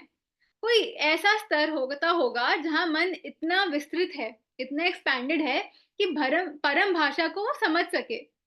लेकिन इतना भी विस्तृत नहीं है कि सीखने और सिखाने की प्रक्रिया से ऊपर उठ गया है। तो ऐसे एक बीच का मार्ग होना चाहिए ना, मध्य मार्ग। तो हनुमान जी कहते हैं, उस स्तर से जो इंसान का मन है, पहले ही भाषा का निर्माण कर चुका है और वो है संस्कृत भाषा। तो संस्कृत भाषा मास्टर साहब को पता है कितनी पुरानी है और बिल्कुल किसे कहते हैं, संस्कृत बिल्कुल परफेक्ट लैंग्वेज है। तो हनुमान जी बोलते हैं कि मनुष्य सामान्य बोलचाल के लिए संस्कृत से ज़्यादा ईज़ी और परफेक्ट कोई भाषा बन ही नहीं सकती है। तो उर्मी ने फिर वापस बोला, लेकिन पिंगल भाषा देव, वो पिंगल भाषा से ही बड़ी अट्रैक्टेड थी। तो हनुमान जी बोलते हैं कि पिंगल भाषा को सामान्य बोलचाल की भाषा के रूप में प्रयोग नहीं किया जा सकता। ऋषियों ने खोज की कि अगर धातुओं को 2000 से कम किया जाए, तो भाषा बहुत कॉम्प्लिकेटेड हो जाएगी। अब वो उर्मी से कहते हैं, उर्मी क्या आप मुझे बता सकती हैं कि मानव लोक में कितनी दिशाएँ हैं? यानी इस अर्थ पे कितनी दिशाएँ हैं? तो उर्मी को पता था कि 10 दिशाएँ हैं और उसने आंसर देने के लिए मुँह खोलने की कोशिश की, लेकिन उसे रियलाइज़ हुआ कि उसके होंठ खुल ही नहीं रहे थे। उसके होंठ बंद हैं, वो बोल नहीं पा रही है। लेकिन वो घबराई नहीं ऐसे पे, वो समझ गई कि हनुमान जी चाहते थे कि वो बिना अपना मुँह खोले इसका आंसर दे। तो उसने अपने दोनों हाथ ऊपर उठाए और 10 उँगलियाँ दिखाकर उसने आंसर दे दिया, मतलब ऐसे करके। क्योंकि उसका मुँह खुल नहीं रहा था, तो उसने ऐसे करके आंसर दिखाया। तो हनुमान जी कहते हैं, "हाँ, बिल्कुल सही।" फिर उन्होंने दूसरा मातंग था कालंदक, उसकी ओर देखा और कहा, "कालंदक, क्या इसी क्वेश्चन का आंसर आप दे सकते हैं?" तो कालंदक ने भी अपना मुँह खोलकर आंसर करने की कोशिश की, लेकिन उसके भी होंठ ऐसे सिल गए थे। उसका मुँह नहीं खुला था, उसके होंठ खुल नहीं रहे थे। तो उसने देखा कि उसने सोचा कि कोई नहीं, मैं भी उर्मी की तरह से उँगलियाँ दिखाकर आंसर कर दूँगा। तो उसने देखा कि उसके हाथों में केवल 1-1 उँगली थी, 5-5 नहीं, हमारे एक हाथ में 5 उँगलियाँ होती हैं, तो उसने देखा कि उसकी 1 ही उँगली थी। इस एक हाथ में 1, इस हाथ में 1। लेकिन ये देखकर वो भी परेशान नहीं हुआ। उसने क्या किया, उसने उसे अपने हाथों में कुछ भी अजीब ही नहीं लगा, ये देख के कि मेरे हाथ में एक-एक उँगली है। पता है क्यों? क्योंकि हनुमान जी ने उसकी मेमोरी गायब कर दी थी कि उसको और उसके हनुमान जी ने उसके मन में ये मेमोरी डाल दी थी, ये मेमोरी डाल दी कि उसके बचपन से ही उसके हाथ ऐसे हैं। अगर किसी के मास्टर्स बचपन से अगर हम बचपन से जैसे हैं, तो हमें नॉर्मल लगेगा ना, तो हनुमान जी ने उसकी मेमोरी वो हटा दी कि उसके पास 5 उँगलियाँ होती थी। उसको ये मेमोरी डाल दी हनुमान जी ने कि इसकी उँगलियाँ बचपन से उसका ऐसे ही है कि दोनों हाथों में बस 1-1 उँगली है। तो उसने उसे प्रश्न का आंसर देने के लिए 5 बार अपने हाथ नीचे-ऊपर करने पड़े, उसी का आंसर करने के लिए। तो हनुमान जी ने बोला कि उर्मी की 10 उँगलियाँ हैं, इसलिए उसे आंसर देने के लिए अपने हाथ केवल 1 बार दिखाने पड़े और कालंदक की 2 उँगलियाँ हैं, इसलिए इसी क्वेश्चन का आंसर देने के लिए उसे 5 बार अपने हाथ दिखाने पड़े। उँगलियाँ यहाँ पर वही काम कर रही हैं जो भाषा के प्रतीक करते हैं। अगर हम भाषा के प्रतीकों की संख्या कम करते हैं, तो मन को अधिक काम करना पड़ता है और पिंगल भाषा केवल 2 प्रतीकों का उपयोग करती है। यही कारण है कि मन पिंगल भाषा को क्या कहते हैं नहीं कर सकता मतलब अंडरस्टैंड नहीं कर सकता है। वो कंप्यूटर वगैरह कर सकते हैं, पर हम नहीं कर सकते, ना ही हम उस भाषा में बात कर सकते हैं। ये हनुमान जी बता रहे हैं कि हम लैपटॉप, कंप्यूटर, फ़ोन की भाषा में बात नहीं कर सकते। तो जानकी रूपा जो है वो पूछती हैं कि देव, अगर मन परम भाषा को नहीं जान सकता, तो क्या यह जान सकता है कि उसमें जो हम यूज़ करते हैं, जो उसकी 2 इंग्रीडिएंट्स हैं, सामग्री हैं, कर्म और इच्छा, उसका क्या स्वरूप है? हनुमान जी कहते हैं उनके बारे में स्थूल रूप से जानने के लिए आप इमेजिन कीजिए कि आप एक आत्मा हैं। तो जो जानकी रूपा होती हैं बोलती हैं, "हाँ, हाँ, ज़रूर देव, मैं एक जागृत आत्मा हूँ, मैं शून्य हूँ और मेरी कोई पहचान नहीं है, कोई भौतिक तन नहीं है, कोई मन नहीं है, कोई मेमोरीज़ नहीं है।" वो ये ना एक्टिंग करने लगी। उसकी मतलब वो जब बात कर रही थी तब उसमें दिख रहा था कि वो एक्टिंग कर रही है। तो ऐसे ही बोल रही, "मैं तो आत्मा हूँ, मैं एक जागृत आत्मा हूँ।" तो हनुमान जी बोलते हैं, "आपको क्या दिखाई देता है?" तो जानकी रूपा बोलती है, "दृश्य।" हनुमान जी बोलते हैं, "दृश्य क्या है?" तो जानकी रूपा बोलती है, "दृश्य ब्रह्मांड का एक अंश है। काल आकाश का पूरा जाल अगर एक कपड़ा है, तो दृश्य उस कपड़े का एक टुकड़ा है। मैं तो एक स्वतंत्र आत्मा हूँ, इसलिए मैं किसी भी अनुभव से रहित हूँ। दृश्य में सब कुछ किरदार के माध्यम से ही हम एक्सपीरियंस करते हैं। तो किसी दृश्य को जीने के लिए मेरा उस किरदार से जुड़ना बहुत ही ज़रूरी है।" तो हनुमान जी बोलते हैं, "आत्मा किरदार से कैसे जुड़ती है?" तो अब जानकी रूपा जो है ना, अब जो एक्टिंग कर रही होती है कि मैं आत्मा हूँ, आत्मा सब छोड़ देती है और फिर वो बोलती है "कैसे देव? आत्मा किरदार से कैसे जुड़ती है? मुझे नहीं पता, आप बताएँ।" तो हनुमान जी बोलते हैं कि कहीं नाटक का सपोज़ कहीं प्ले हो रहा है, कहीं नाटक चल रहा है, तो आपको वो नाटक शुरू से देखना होता है ना? बीच में से अगर आप कोई दृश्य देखोगे, तो आपको दृश्य समझ नहीं आएगा और थोड़ा-बहुत समझ आ भी जाएगा, तो किसी किरदार के साथ आपका लगाव नहीं होगा, है ना मास्टर्स? अगर सपोज़ ऐसा होता है ना मास्टर्स कि हम कोई सपोज़ हम कोई सीरियल देख रहे हैं ना, हम वो सीरियल शुरू से देख रहे हैं, तो हमें पता है उसमें क्या हो रहा है। जब कोई बाहर से आता है, वो क्या पूछता है, "ये क्या है? वो क्या है?" बोलता है ना, "अरे! ये आंटी कौन है?" फिर आप कहते हैं, "हीरो है।" "ये कौन है?" "ये हीरो की माँ है।" "अच्छा, तो ये अच्छी है, बुरी है?" मतलब वो इंसान को पता ही नहीं चलता ना, अगर कोई नया इंसान कोई शो देखेगा, तो उसे पता ही नहीं होगा, भाई क्या चल रहा है इसमें, कौन क्या है? तो वही हनुमान जी कह रहे हैं कि अगर कोई नाटक है, कोई प्ले चल रहा है या कोई मूवी चल रही है और आप बीच में से आ रहे हो, आपको शुरू से उसकी स्टोरी नहीं पता है, तो आप सोचोगे ना भाई क्या चल रहा है और थोड़ा बहुत आपको आइडिया लग जाएगा कि चलो ये हीरो है, हीरोइन है। बट प्रॉपर क्या समझ नहीं आएगा, ना ही आपको अटैचमेंट होगा, है ना? अगर आप डीडीएलजे बीच से देखोगे तो आपको अटैचमेंट होगा कि अरे जा सिमरन जी ले अपनी ज़िंदगी। नहीं, अरे सिमरन है, भाग रही है, बोल रही है, क्या है? तो ऐसा हनुमान जी बता रहे हैं। हनुमान जी बोलते हैं कि पास्ट के दृश्यों में वो दृश्य शामिल हैं और जो जिए जा चुके हैं और वो दृश्य भी जिनको जीने की इच्छा है, लेकिन जिए नहीं गए हैं। मतलब कि मास्टर्स हमें हनुमान जी बता रहे हैं कि हमारी लाइफ में ऐसी बहुत सारी चीज़ें होती हैं जो हम करना चाहते हैं, पर हम कर नहीं पाते। हमारी इच्छा तो होती है कि हम वो करें, पर हम वो नहीं कर पाते किसी भी कारण की वजह से, डर की वजह से या सर्कमस्टेंसेस की वजह से। तो हनुमान जी कह रहे हैं कि जो हमारे पास के दृश्य जो दृश्य में सब कुछ होता है हमारे पास्ट में जो हो चुके हैं, और वो भी जिनकी हमारी इच्छा होती है पर हम नहीं जी पाते, वो चीज़ हम नहीं कर पाते। वो हनुमान जी बोलते हैं, अगर आप किसी नाटक को देखने की इच्छा रखते हैं, तो इसका अर्थ है कि उस नाटक के बारे में आपको थोड़ी बहुत इन्फॉर्मेशन तो होगी। अगर आप नाटक देख चुके हैं, तो आपको नाटक के बारे में और भी डीप नॉलेज है ना? इसी तरह दृश्य की एक छोटी-सी झलकी जो जानकारी देती है, उसे इच्छा कहा जाता है, और पूरा दृश्य जो जानकारी देता है, उसे कर्म कहा जाता है। अगर समय से बाहर निकलकर देखा जाए, तो पास्ट, प्रेज़ेंट, फ्यूचर का कोई अर्थ नहीं रह जाता, है ना? वहाँ से तो यही लगता है कि सभी दृश्य पहले ही घटित हो चुके हैं। एक जागृत आत्मा समय के बाहर होती है, जो कि हमें पता ही है कि पास्ट, प्रेज़ेंट, फ्यूचर कुछ होता ही नहीं है। तो आगे हनुमान जी बोलते हैं कि कुछ दृश्यों की मात्र झलक से जो हमें जानकारी धारण करनी पड़ती है, और बाकी दृश्यों की पूरी जानकारी जो है आप समझे कि अ, ये जानकारी कुछ ऐसी होती है जैसे कि किसी की ऑटोबायोग्राफी हो गई। किसी की ऑटोबायोग्राफी अगर आप पढ़ रहे हैं, तो आपको एक जानकारी मिल रही है ना उसमें कि अच्छा इसने ये किया, इसने वो किया। तो वो हनुमान जी हमें यही बता रहे हैं कि इसमें जानकारी होती है कि ऐसी होती है कि जैसे किसी की ऑटोबायोग्राफी पढ़ रहे हैं। इस जानकारी को पढ़ने से आत्मा को जो एक्चुअल जो दृश्य हो रहे हैं उसमें एंट्री मिल जाती है। आत्मा को लगता है कि वो दृश्य स्वयं जी रही है, खुद ही जी रही है। इसलिए इस जानकारी को लिंग कुंजी कहते हैं, और ये जानकारी एक दृश्य में प्रवेश की चाबी होती है, कुंजी होती है। तो जो कालिंदक है, वो पूछता है कि देव, क्या कर्म और मेमोरी एक ही वस्तु नहीं है, एक ही चीज नहीं है? हनुमान जी कहते हैं, नहीं, नहीं कालिंदक। जो हमारी मेमोरीज होती हैं, जब स्मृतियां होती हैं, वो काल आकाश के भीतर होती है ना? यानी कि इस माया के इस गोले के अंदर होती है। और जो कर्म है, वो काल आकाश के बाहर, यानी कि शून्य टनल्स में, शून्य सुरंगों में होते हैं। जो हमारी मेमोरीज होती हैं, मेमोरीज को जो है हमारा मन धारण करता है, जबकि कर्म आत्मा द्वारा धारण किए जाते हैं। तो आगे वो बोलते हैं कि जो आपके प्रेजेंट दृश्य में बहुत सारी चीजें हैं, और वो कहते हैं कि जो बहुत सारी चीजें हैं, जो बहुत सारी वस्तुएं हैं, वे मूर्त भी हैं और अमूर्त भी। अब ये मूर्त और अमूर्त क्या है, वो हम जानते हैं।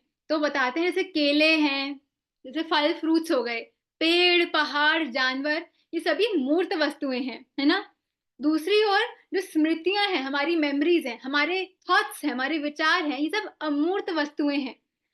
अमूर्त वस्तुएं वो होती हैं मास्टर्स, जिनको हम अपनी 5 सेंसेस के से वो कहते हैं ना, एक्सपीरियंस नहीं कर सकते हैं। ना आप उनको देख सकते हैं, ना आप उनको छू सकते हैं, ना ही उनमें कोई स्मेल होती है ना? लेकिन वो भी चीज़ें होती हैं, वो एग्ज़िस्ट तो करती हैं, जैसे कि एब्स्ट्रैक्ट नाउन समझ लीजिए, जैसे लव है, प्यार है। क्या प्यार को आप देख सकते हैं? क्या प्यार को आप छू सकते हैं? नहीं। क्या प्यार को स्मेल कर सकते हैं? नहीं। पर वो होती है ना, फ़ील करते हैं। हमारे जो थॉट्स हैं, अपने थॉट्स को हम देख नहीं सकते, छू नहीं सकते, लेकिन हम फ़ील तो करते हैं। तो वो होती है अमूर्त वस्तुएँ, अमूर्त चीज़ें। आगे हनुमान जी बोलते हैं कि जो आपका शरीर है, वो मूर्त वस्तुओं के साथ मिलकर काम करता है।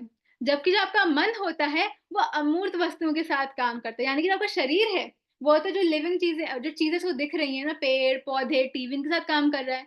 जो मन है, वो जो अमूर्त है, जिनको हम छू नहीं सकते, स्मेल नहीं कर सकते, देख नहीं सकते, यानी कि हमारे जो थॉट्स हो गए, हमारी जो भावनाएँ हो गई, हमारी जो मेमोरीज़ हो गई, वो हमारे मन में होती है ना, तो जो हमारा मन है वो उनके साथ काम करता है। तो हम कहते हैं ना, यार मन नहीं कर रहा, तो वो वही होता है। तो जो कालंदक होता है वो बोलता है, मैं समझ गया देव, जो हमारी मेमोरीज़ होती हैं, मेमोरीज़ में एक किरदार का पास्ट होता है, पास्ट झलकता है, जबकि जो कर्म होते हैं, कर्मों में एक आत्मा का पास्ट होता है ना? तो हनुमान जी कहते हैं, नहीं कालंदक, पहली बात, एक आत्मा का अपना पास्ट, अपना अतीत नहीं है, क्योंकि वो समय के बाहर है। जब आत्मा किरदार के साथ, एक कैरेक्टर के साथ जुड़ जाती है, तो किरदार का अतीत ही आत्मा का अतीत बन जाता है। और दूसरी बात, जब मेमोरीज हैं, जो स्मृतियां हैं, हमेशा एक किरदार के अतीत को सटीकता से नहीं दिखाती। अगर स्मृतियों को समझना है, अगर मेमोरीज को समझना है, तो आप दृश्यों की श्रृंखला को मत देखिए, केवल एक दृश्य पे विचार कीजिए, हनुमान जी कहते हैं। ठीक है? तो हनुमान जी कहते हैं कि जहाँ तक दृश्य की बात है, यह दृश्य यहाँ तब भी था जब आपकी आत्मा इसे जीने के लिए यहाँ पर नहीं थी, और ये तब भी रहेगा जब आपकी आत्मा आगे के दृश्य को जीने लग जाएगी। इस दृश्य में मौजूद जो मेमोरीज़ भी यहीं पर थी। आपकी आत्मा इन्हें कहीं से लेकर नहीं आई है, ना ही आपकी आत्मा इन्हें अलग दृश्य में लेकर जाएगी। जो हमने कल अनीता के बारे में जाना था मास्टर्स, कि उसको जो उसका अनीता का जीवन 1 में उसके पास मेमोरीज़ नहीं थी कि वहाँ पे कोई संदूक है ना? जबकि जीवन 2 था अनीता का, उसमें काला संदूक था जिसमें उसको सोना मिलता। तो जब वो 1 में वो चीज़ एग्ज़िस्ट ही नहीं करती, 2 में वो चीज़ एग्ज़िस्ट करती है, तो वहाँ पे क्या हो रहा है, कोई ऑब्जेक्ट नहीं जा रहा है उसके पास। वो बस इस कैरेक्टर को उस यहाँ से छोड़ के यहाँ पे जा रही है, तो जो जीवन 2 की मेमोरीज़ हैं, वो उसकी हैं। वो चीज़ ऑलरेडी एग्ज़िस्ट कर रही है, चाहे वो उसको जिए, चाहे ना जिए। ये हनुमान जी बता रहे हैं। हनुमान जी आगे बोलते हैं कि वस्तुएँ एक दृश्य से दूसरे दृश्य में नहीं जाती। आप यानी आपकी आत्मा एक दृश्य से दूसरे दृश्य में जाती है, जैसे कि अनीता की आत्मा जीवन 1 से छोड़कर जीवन 2 में आ गई थी, जहाँ पे वो काली संदूक थी। वस्तु नहीं गई, ये नहीं हो कि संदूक को हमें शिफ्ट कर दिया, नहीं, वो पैरेलल रियलिटीज़ चल रही हैं। आप एक पैरेलल रियलिटी को छोड़कर दूसरी पैरेलल रियलिटी में आते हो, जो वो मेमोरीज़ हैं, वो उस रियलिटी का पार्ट होता है, क्योंकि जो आप समझिए कि जो मेमोरीज़ हैं, वो मन की होती हैं, आत्मा की नहीं होती हैं। आगे बोलते हैं कि आप जिसे जीवन बोलते हैं, वो गति के भ्रम के अलावा कुछ भी नहीं है। आपका किरदार एक दृश्य से दूसरे दृश्य में नहीं बढ़ रहा है, आपकी आत्मा समय के तारों पर आगे बढ़ रही है। ये हनुमान जी बता रहे हैं कि इस ब्रह्मांड में कुछ भी गतिमान नहीं है, सब कुछ स्थिर है। मानव की कल्पना भी ब्रह्मांड के एक छोटे से अंश तक ही जा पाती है। तो ब्रह्मांड जो है, जो ब्रह्मांड आकाश एलिमेंट जो है, जो स्काई एलिमेंट है, उसका एक गोला है, जिसमें कोई स्पीड नहीं है, कोई गति नहीं है। जब एक आत्मा समय के तारों पर चलती है, तो उसे इस आकाश एलिमेंट में से यानी कि स्काई एलिमेंट में से एक विशेष प्रकार के ही पदार्थ अनुभव होते हैं और उन पदार्थों में गति होने का भ्रम होता है। हनुमान जी कहते हैं जो स्मृति है वो भी एक आईने की तरह ही एक वस्तु है, एक चीज़ है। जैसे कि मिरर क्या है? एक ऑब्जेक्ट है ना मास्टर्स, एक चीज़ है। मिरर, ये चेयर है, चेयर एक ऑब्जेक्ट है, टेबल एक ऑब्जेक्ट है, एक वस्तु है। तो मिरर एक वस्तु है, तो वैसे ही जो मेमोरी है, जो स्मृति है, वो भी आईने की तरह एक वस्तु है। और जो स्मृति है, जो मेमोरी है, आपको कुछ दिखाती है और आप कहते हैं, "अरे! ये तो मेरा अतीत है, ये मेरा पास्ट है ना? मेमोरीज़ तो पास्ट की ही होती हैं। जब दृश्य में मौजूद अन्य वस्तुएं इसे मान्य करती हैं, तो आप इसे एक सच्ची स्मृति यानी एक मेमोरी कहते हैं। मातंगों ने अपनी आंखें बंद कर ली क्योंकि अब हनुमान जी उनको एक एग्जाम्पल दिखाने जा रहे थे। तो अब मातंगों ने अपनी आंखें बंद कर ली और उन्हें क्या दिखा कि एक अजीब से कपड़े पहना हुआ एक व्यक्ति दिखा जो एक गांव की गली से गुजर रहा था और वो स्वतंत्रता की लड़ाई का नारा लगा रहा था। वो लक्ष्मीबाई जो है, हमारी लक्ष्मीबाई, रानी लक्ष्मीबाई नाम की एक रानी की जय-जयकार कर रहा था, जो 150 वर्ष पहले जीवित थी। यानी कि अब वो नहीं थी, स्वतंत्रता हो चुकी थी, हमारे को इंडिपेंडेंस मिल चुका था, लेकिन वो अभी भी इसी भ्रम में जी रहा था एंड वो ये कहता है, लक्ष्मीबाई की जय, हमें आज़ाद करो, आज़ाद करो। अब वो दृश्य गायब हो गया। तो अब मातंगों ने आँखें खोल ली क्योंकि हनुमान जी को इतना ही दृश्य दिखाना था। तो मातंगों ने आँखें जैसे ही खोली तो हनुमान जी ने बोला कि ये उसकी एक फ़ॉल्स मेमोरी है, कि वो उस रानी की सेना में सैनिक है और इसके गाँव के जन उसे कहते हैं कि वो मेंटली थोड़ा स्टेबल नहीं है, सही नहीं है। तो जो उर्मी है, वो पूछती है कि देव, आत्मा को किसी किरदार से जुड़ने के लिए कोई कर्म धारण करने पड़ते हैं, ये तो समझ में आता है। लेकिन आत्मा को इच्छाएँ क्यों धारण करनी पड़ती हैं? कर्म यानी जो अतीत में जिए गए दृश्यों की जानकारी है और इच्छा क्या होती है? इच्छा उन दृश्यों की झलक की जानकारी जिनको जीने की इच्छा की गई थी, परंतु जी नहीं सके थे। तो फिर ऐसा क्यों है? तो अब हनुमान जी जब उर्मी पूछती है कि हमें कर्म को तो समझ आ गया पर जो चीज़ हम जी नहीं सकते, है ना? जो हम नहीं जीना चाहते थे पर नहीं जी पाए, वो इच्छा थी पर इच्छा पूरी नहीं हुई, तो ये क्यों है? तो जब उर्मी ये पूछती है तो हनुमान जी मुस्कुराते बोलते हैं कि इस क्वेश्चन का आंसर तो आप ही मुझे दो उर्मी। जब उर्मी ने देखा तो बिल्कुल एक डिवाइन स्माइल थी उनके चेहरे पर, और उनकी उस डिवाइन स्माइल को देखकर उर्मी को अपने बचपन की याद आ गई। बचपन की, जब उर्मी 11 साल की थी। जब उर्मी 11 साल की थी, तो उसने किन्नर नाम के एक बहुत ही मायावी प्राणी के बारे में सुना था, जो आधा इंसान था और आधा घोड़ा यानी कि हॉर्स था। तो किन्नर से मिलने की उसको बहुत ज़्यादा इच्छा थी कि उसको जाना है, तो इसलिए जंगलों के वो उस रास्ते वहाँ पे जाया करती थी, उन क्षेत्रों में, जहाँ पे बच्चों को जाना मना था। तो अब उर्मी को बहुत थी, तो जाती थी वहाँ पे, और उसकी वज़ह से क्या हुआ, एक दिन चट्टान से गिर गई और बिल्कुल मरते-मरते बची। उस घटना के कारण उसे ऊँचाइयों से डर लगने लगा और चट्टानों से डर लगने लगा। तो किन्नर से मिलने की उसकी इच्छा तो अधूरी रह गई, वो कभी किन्नर से मिली ही नहीं, जो आधा इंसान और आधा घोड़ा है। लेकिन उसकी अधूरी इच्छा की वज़ह से उसको एक अनुभव मिला, और वो अनुभव उसके व्यवहार को प्रभावित कर रहा है। क्या? उसको ऊँचाई से डर लगने लगा, उसको चट्टानों से डर लगने लगा। तो अ, उर्मी कहती है कि हाँ देव, अब मैं समझ गई हूँ कि हमारी अतीत की जो अधूरी इच्छाएँ होती हैं, हमारे प्रेज़ेंट को वो अफ़ेक्ट करती हैं। तो फिर आगे वो पूछती है कि देव, आपने लिंक कुंजी की कंपैरिज़न एक इन्विटेशन कार्ड से की थी, जो हमें किसी भी सीन में हमें एंट्री दिला देता है। तो मुझे लगता है कि लिंक कुंजी सिर्फ़ एक एक एंट्री पास है। वो हमें दृश्यों को नियंत्रित करने की शक्ति भी देती है। मैं अनुभव कर सकती हूँ कि मेरा तन-मन मेरे कंट्रोल में है। क्या ये मेरा भ्रम है? धनुष पूछते हैं। तो हनुमान जी बोलते हैं कि जब आप नाव की सवारी करते हैं, तो नाव चलती है, आप नहीं चलते, है ना?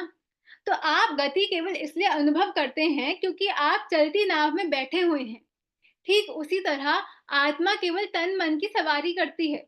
आत्मा करता नहीं है, आत्मा कुछ भी नहीं करती है। आत्मा मात्र साक्षी है। जैसे कि मास्टर, हम ट्रेन में बैठते हैं, जब ट्रेन चलती है तो हमें लगता है ना कि अरे लोग चल रहे हैं, वो पेड़-पौधे चल रहे हैं, पीछे-पीछे जा रहे हैं। जबकि वास्तविकता में ऐसा नहीं होता है ना? वो जो ट्रेन चल रही होती है तो हमें एक इल्यूज़न होता है। तो वही मास्टर्स हमें हनुमान जी बता रहे हैं कि आत्मा करता है ही नहीं, आत्मा ऑब्जर्वर है, वो सिर्फ़ ऑब्ज़र्व कर रही है कि ये शरीर क्या कर रहा है, ये मन क्या कर रहा है, वो सिर्फ़ ऑब्ज़र्व करती है और कुछ नहीं करती। तो आत्मा करता है ही नहीं। तो जब आत्मा करता ही नहीं है, तो कंट्रोल क्या करेगी सिचुएशन को? तो नहुष बोलता है, लेकिन देव, मैं अनुभव कर सकता हूँ कि मैं ही करता हूँ, मैं ही सब कुछ कर रहा हूँ।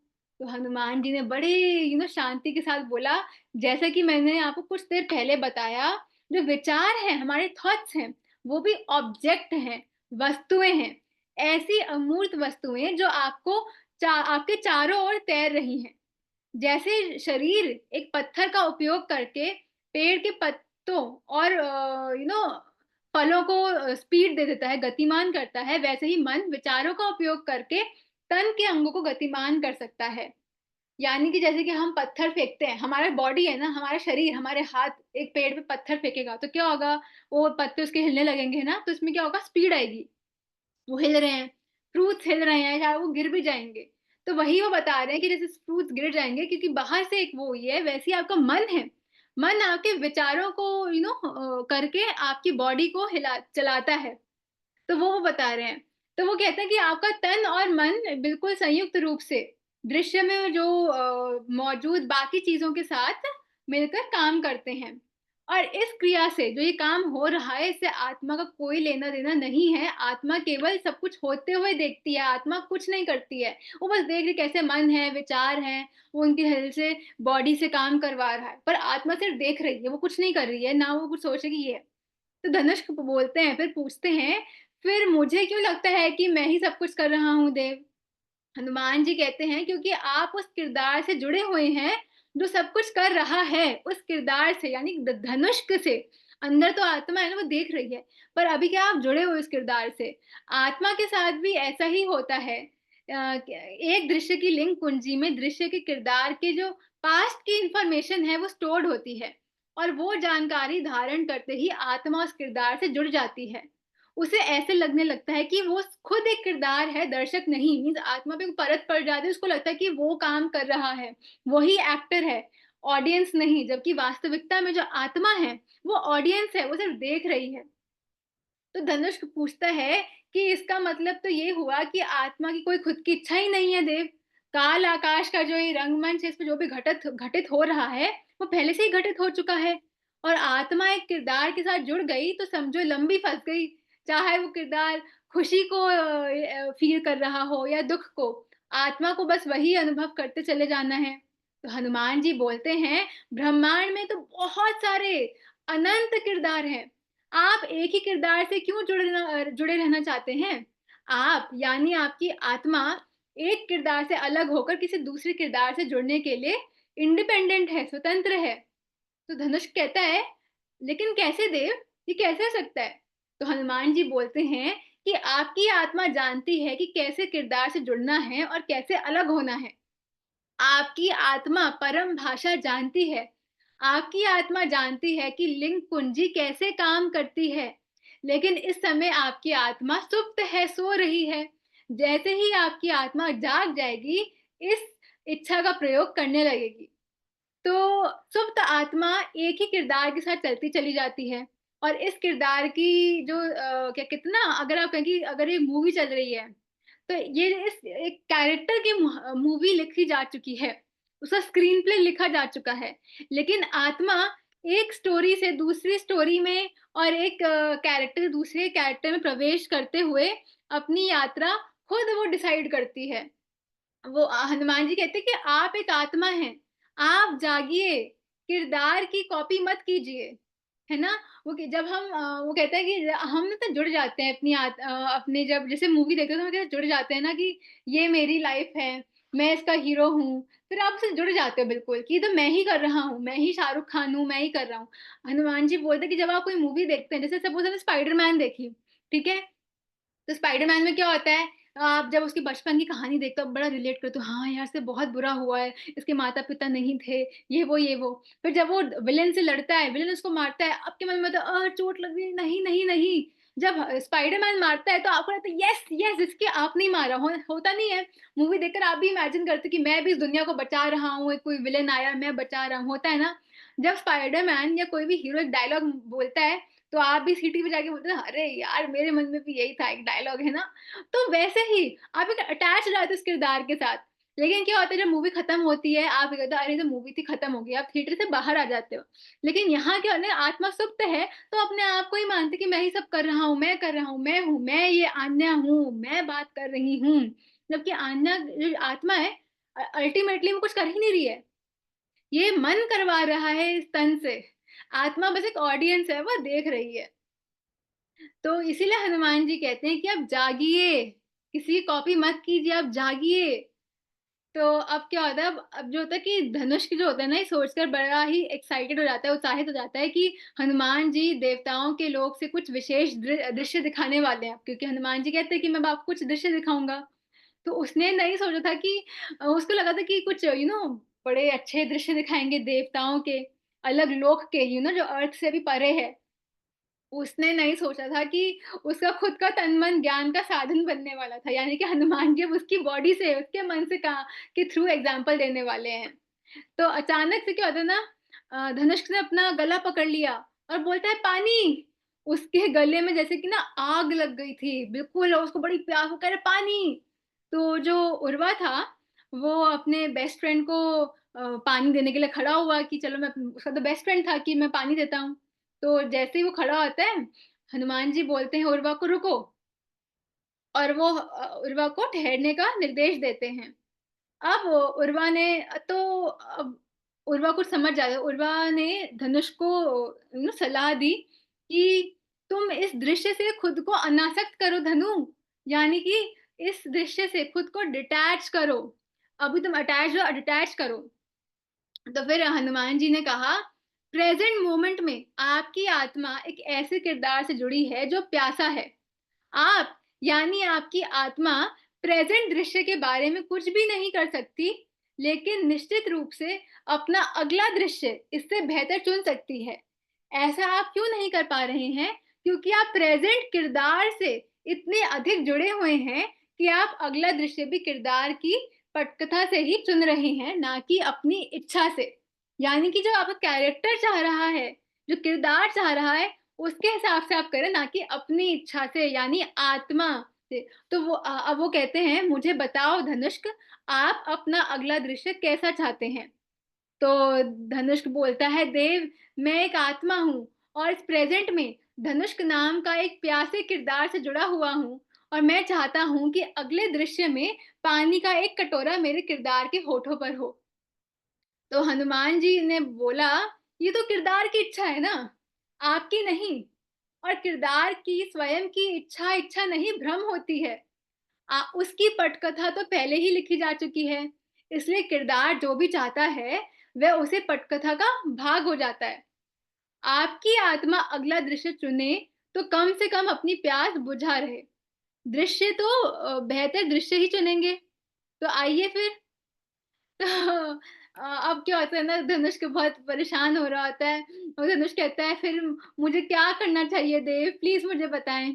तो हनुमान जी उनको एक सुझाव देते हैं, बोलते हैं कि धनुष्क, आपकी आत्मा किरदार से दूरी बना सकती है। तो धनुष अपने आप से बोलता है, जैसे हनुमान जी कहते हैं कि आपकी आत्मा किरदार से दूरी बना सकती है, डिटैच हो सकती है, डिस्टेंस कर सकती है खुद को, तो धनुष खुद ही बोलता है, हे धनुष नाम के किरदार, आपको जो मन में आए करो, अपनी प्यास को बुझाओ या उसका दमन करो, मेरा उससे कोई लेना देना नहीं है। मैं एक आत्मा हूँ, और मैं किसी अन्य किरदार के माध्यम से एक बेहतर दृश्य जीने के लिए रवाना हो रहा हूँ। Tata, bye bye. तो धनुष ने क्या किया, उसने जो ये विचार भी, अब क्या होता है ना कि धनुष कक्कर ने जो ये विचार किया था, ये भी उसकी पटकथा का भाग था, उसकी स्टोरी का, उसकी स्क्रीन प्ले का पार्ट था। तो उर्मी बोली कि देव, अब वो हनुमान जी से बोलती है कि देव, बिना लिंग कुंजी के आत्मा किसी दृश्य में प्रवेश नहीं कर सकती। वे लिंग कुंजियां शून्य टनल्स में उपस्थित है। जागृत आत्मा कोई भी लिंग कुंजी उठाकर किसी भी दृश्य में प्रवेश कर सकती है, लेकिन सुप्त आत्मा उसी दृश्य में प्रवेश करती है जिसमें किरदार प्रवेश करता है। किरदार यह कैसे निर्धारित करता है, कैसे डिसाइड करता है कि सुप्त आत्मा उसकी पटकथा के दृश्यों की लिंक कुंजियां ही उठाए, किसी और किरदार के दृश्य की कुंजियां उठाकर उससे अलग ना हो जाए।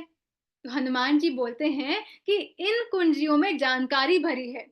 लिंग कुंजी कर्म और इच्छा की जानकारी से बनी होती है। उसमें एक कर्म जुड़ा या घटा तो कुंजी बदल गई, एक इच्छा जुड़ी या घटी तो कुंजी बदल गई। जैसे कि हमने कल जाना था कि अगर एक एक जीवन में, अनीता के एक जीवन में उसके पति के जो चाचा थे, वो बहुत ज्यादा इत्र लगाते थे, और एक में वो घर के अंदर बैठ के सन ग्लासेस पहनते थे।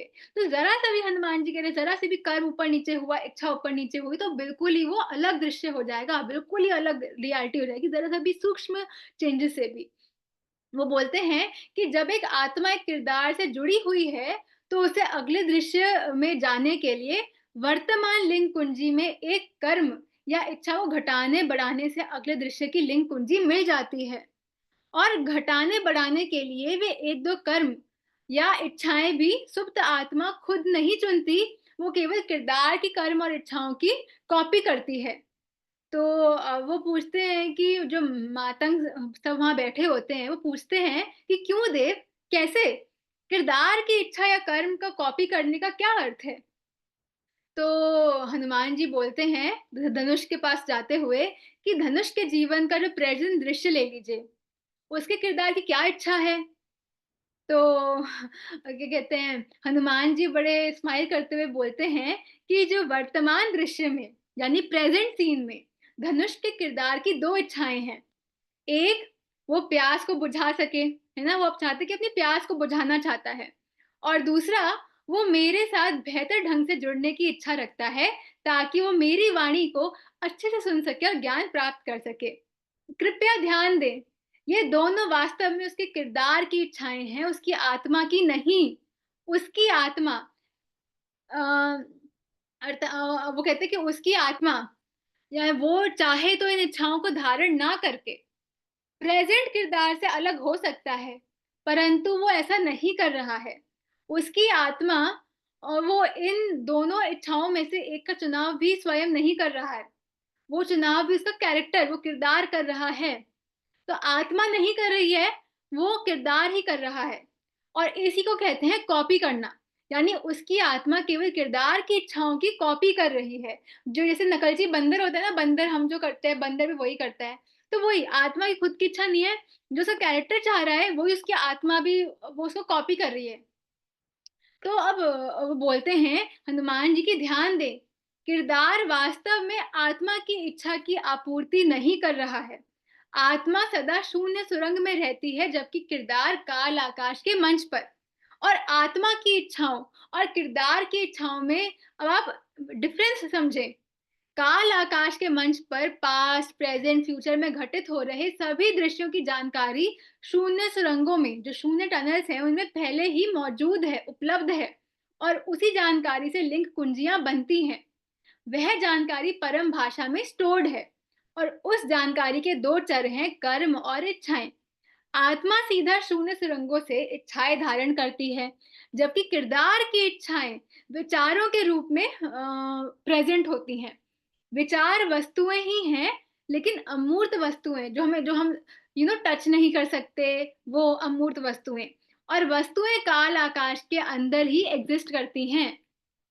तो जैसे ही किरदार विचार के रूप में एक इच्छा को धारण करता है, आत्मा उस इच्छा से संबंधित जानकारी धारण कर लेती है, जो शून्य सुरंगों में उपलब्ध है।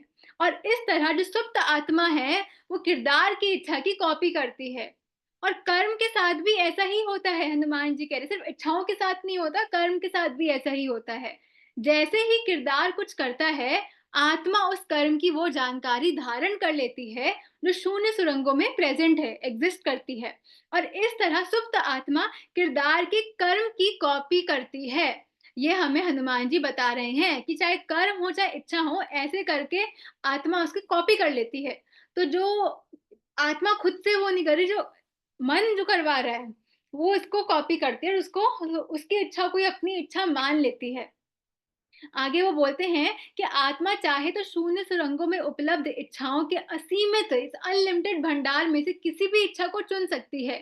किरदार की कॉपी करने की इस जो ये करती है, इसके कारण आत्मा को बहुत ज़्यादा कहते हैं ना, दुःख भरे चीज़ें झेलनी पड़ती हैं, कष्ट झेलना पड़ता है। जैसे कि आपको पता है कि अनीता क्या थी, वो आत्महत्या करने की कगार पे थी।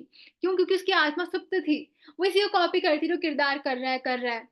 तो इसलिए वो दुखी थी, यानी कि अज्ञानता के कारण। जब आपके अंदर ज्ञान आ जाता है, तो आप अपने हिसाब से कुछ भी कर सकते हो, चयन कर सकते हो। हाँ, तो फिर क्या होता है कि जो धनुष थे, वो बोलता है कि अब वो एक बात बताता है कि देव, वो सबको बताता है कि एक जिज्ञासु पर्यटक जो होता है, एक जो क्यूरियस टूरिस्ट होता है, वो एक बार एक रहस्यमय घाटी में घूमने लगा था, भ्रमण करने गया था। और वह घाटी का रास्ता नहीं जानता था। उसने एक जो वहाँ का लोकल चरवाहा था, उसको देखा, और क्या कहते हैं, चरवाहे को देखा और अपनी खोई हुई भेड़ की जो खोज कर रहा था। यानी कि वो जा रहा था, उसने देखा वहाँ पे एक चरवाहा है और उसकी भेड़ जो थी वो खो गई थी। तो वो उसको ढूँढ रहा था यहाँ-वहाँ। तो जो टूरिस्ट था, पर्यटक था, उसने उसकी खोज में उसका साथ देने का ऑफ़र रखा कि मैं तुम्हारी हेल्प करता हूँ। इस तरह वो जो चरवाहा था, उसकी मदद करने लगा।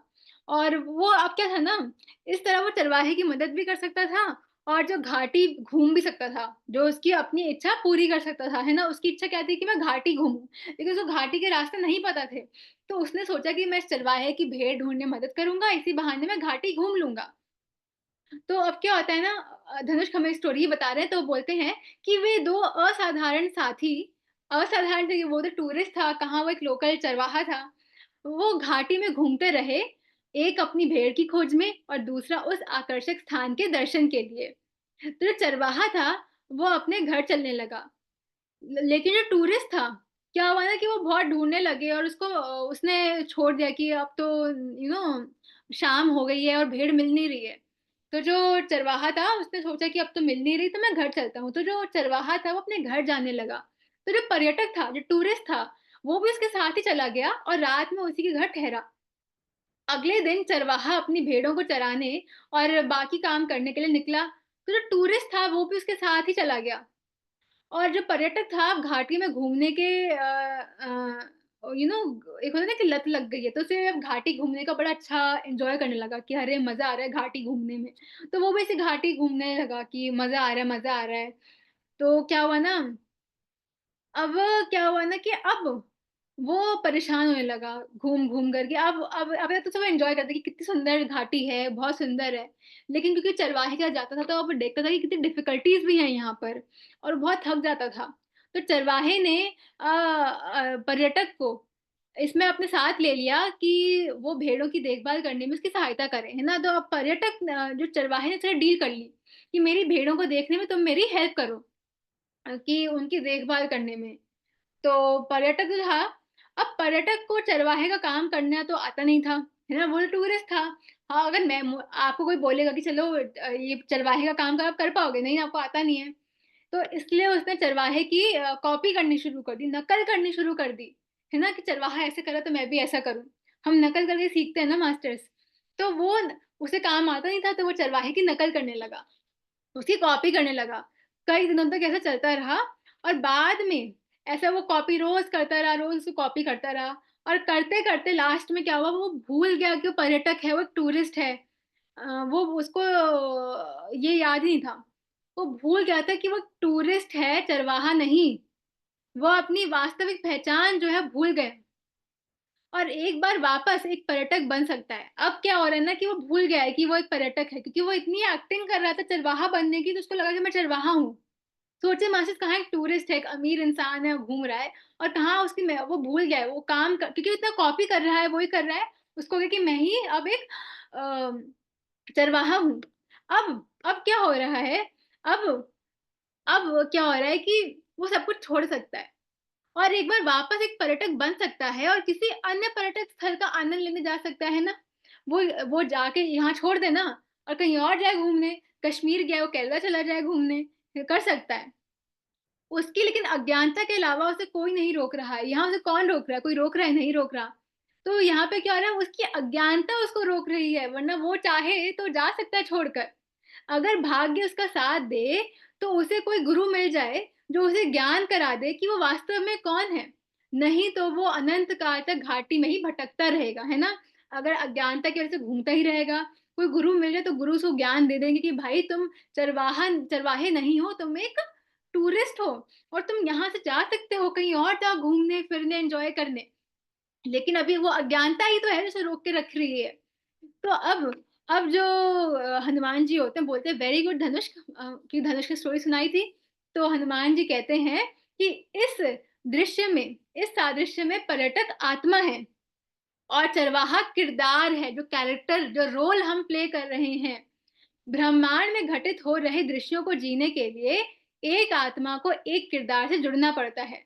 जब तक आत्मा दृश्यों का आनंद ले रही है, उसका किरदार के साथ यात्रा करना ठीक है। और जैसे ही किरदार उसके विपरीत हो जाए और उसको बहुत दुख देने लगे, कष्ट देने लगे, है ना? तो उसे तुरंत किरदार को छोड़ देना चाहिए। आपकी आत्मा यानी कि आप अगर प्रेज़ेंट किरदार को छोड़ दें, तो किरदार मरेगा नहीं। वह आपके आने से पहले भी यहीं था और आपके जाने के बाद भी यहीं रहेगा। जब इस किरदार की यात्रा में वापस अच्छे दृश्य आने शुरू हो जाएँ, तो आप इस किरदार में लौट कर भी आ सकते हैं। सोचिए मास्टर्स कितना गूढ़ रहस्य है, कितना बड़ा साइंस है। आगे वो बोलते हैं कि एक गुरु का काम आत्मा को उसकी स्वेच्छा की शक्ति स्मरण कराना है, यानी उसकी फ्री विल की शक्ति कि हमारे पास फ्री विल है। हम एक किरदार से दूसरे किरदार में, एक पैरेलल लाइफ से दूसरी पैरेलल लाइफ में शिफ्ट हो सकते हैं। यही एक गुरु का काम है, एक आत्मा को जागृत करना। आगे हनुमान जी बोलते हैं कि जैसे एक चुंबकीय पत्थर लोहे के टुकड़े को वो नियंत्रित करता है ना, एक मैग्नेट जो होता है आयरन को अट्रैक्ट करता है, वैसे ही आत्मा किरदार को नियंत्रित नहीं करती। आत्मा केवल किरदार की यात्रा की साक्षी बनती है। तो ये समझने की बात है। तो आगे जो है जब ये बात करते हैं तो जो उर्वा है वो बोलते हैं कि हनुमान जी से कि देव मेरे मन में एक प्रश्न बहुत टाइम से उठता है कि जो किरदार के रास्ते में इतने घुमाव-फिराव क्यों होते हैं? अगर कोई किरदार राजा बनने की सोचता है तो उसे बहुत सारी बाधाओं से गुज़रना पड़ता है, बहुत सारा प्रोटेस्ट होता है उसके अगेंस्ट। तो हनुमान जी बोलते हैं कि कोई भी किरदार राजा या रानी या अमीर या गरीब नहीं बनना चाहता। सभी किरदार केवल एक चीज़ बनना चाहते हैं पूर्ण यानी कंप्लीट एक नॉर्मल एक नागरिक है, जो आम आदमी है, एक सामान्य नागरिक का मानना है कि राजाओं के पास सब कुछ है। उसका मानना है कि राजा बनने से वह पूर्ण हो जाएगा। एक राजा का मानना है कि जब वो संसार के सारे राज्य जीत लेगा, तब वो पूर्ण हो जाएगा। अलेक्जेंडर द ग्रेट, जिसने सभी राज्य जीत लिए हैं, वो सोचता है कि जब वह अपने साम्राज्य में शांति स्थापित कर देगा, पीस एंड हार्मनी, तब वो पूर्ण हो जाएगा। तो हनुमान जी देखिए सबके मन में पूर्णता का क्या है, अल्टीमेटली सब पूर्ण होना चाहते हैं। तो जो उर्वा है, वो कहता है कि किसी किरदार का ध्यान जितना अधिक एक ही लक्ष्य पर केंद्रित है, उतना ही सीधा उसका रास्ता होगा, है ना देव? तो लेकिन जब दीर्घकालिक लक्ष्यों की बात आती है, लाइक लॉन्ग टर्म गोल्स की आती है, तो उसे ऐसा करना असंभव है। एक किरदार का निरंतर और लक्ष्य और पूर्णता का अनुभव करना तो बहुत ही मुश्किल है। तो ये कैसे होता है देव?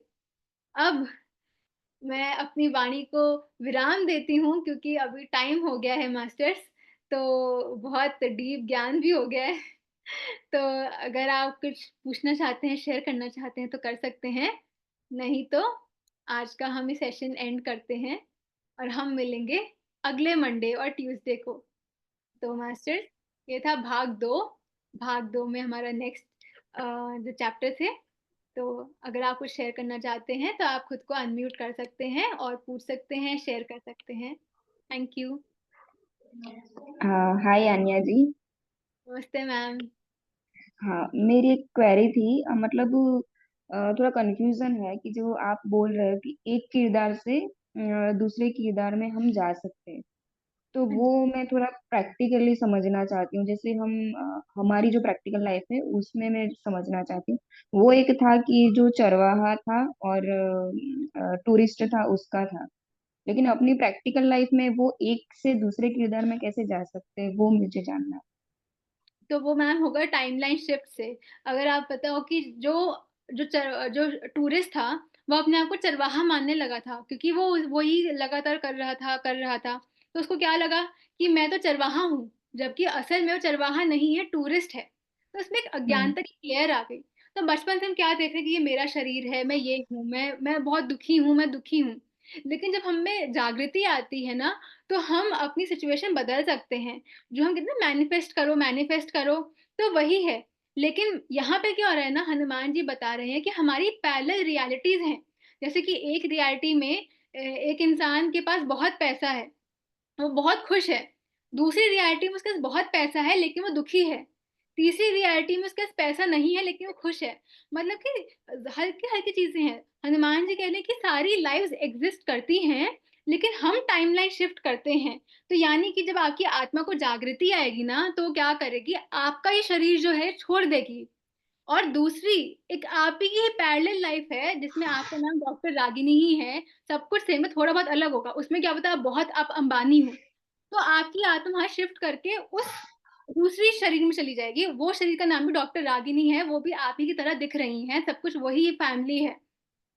और इस जो ये वाला शरीर है, ये सॉरी ये जो लाइफ है, इसमें कोई और आत्मा आ जाएगी, वो यहाँ इसको जिएगी। और आप शिफ्ट कर लोगे, क्वांटम शिफ्ट। तो वो कह रहे हैं कि आपको इस किरदार से जुड़ने की जरूरत ही नहीं है। दूसरी बात क्या है कि आप अपनी मर्जी से कोई और किरदार भी चुन सकते हैं। यानी कि अगर आप सोचो कि जैसे अभी आप डॉक्टर रागिनी हैं, अब आप सोच रही हैं कि आप विद्या जी बन जाएं, तो आप जब आपकी आत्मा को जागृति हो जाएगी, तो आप ये छोड़कर एक दूसरे कैरेक्टर, दूसरा आप ऊपर जो सुरंगे हैं उसमें जाएंगी, देखेंगे कि मेरे को ये जीना है, ऐसी लाइफ जीनी है। तो आप उसके अंदर चली जाएंगी। फिर आपकी इस लाइफ की मेमोरी नहीं रहेगी आपके पास, क्योंकि हमने जाना कि मेमोरीज तो अंदर ही होती हैं। तो आप उसके अंदर चली जाएंगी। अगर आपको पता हो, स्टार्टिंग में हमने एक स्टोरी भी पढ़ी थी, जहां पर वो आत्मा की अदला बदली करते हैं हनुमान जी, उर्मी की रक्षा करने के लिए, क्योंकि उसकी मृत्यु होने वाली होती है। तो राम नारायण जी के साथ उनकी आत्मा की अदला बदली हो जाती है, जिससे दोनों को मृत्यु का अनुभव हो जाता है। राम नारायण जी को अपने दोस्तों का अनुभव हो जाता है कि मेरे साथ परिवार है। तो जब उनको मृत्यु अनुभव हो जाता है, वापस उनकी आत्मा आ जाती है इस शरीर में।